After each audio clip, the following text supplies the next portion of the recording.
Hello and welcome to Completing the Square Part 1. So what I mean by Part 1 is we're really just introducing you to the process of completing the square. It's going to be a section that you guys are going to see in Chapter 3, and it's good for you guys to start developing some familiarity with it right now. So the way completing the square works is it relies on perfect square trinomials. Again, that's two binomials that are exactly the same are the factors of a perfect square trinomial. So x plus 2 times x plus 2 is what we would call a perfect square trinomial. So what we're going to do is we're going to look and see how this works, and so that way we know how to deal with every single one of these.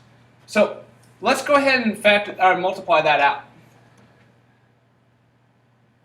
So we're going to do x plus 2 times x plus 2 becomes x squared plus 2x plus 2x. So notice the middle term is, or that the 2 in there is half of my middle term. And then let's see what the end comes out to be. Plus 4. That's 2 times 2. So that's the square root of that. So how we're going to use this to help us with the next couple problems is like this. If I'm giving you x squared plus 8x plus blank, you want to think about it like this. How would I get to this term? Well, it's going to be a 4 there because it's going to be half of your middle term. And then that term squared is going to go right here. So I put a 16 there. All right, let's look at the next example.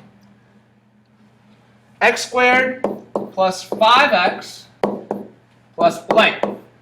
Okay, so same thing. I'm going to think about it like this. X plus, and I want half of my middle term, so that's going to be 5 over 2.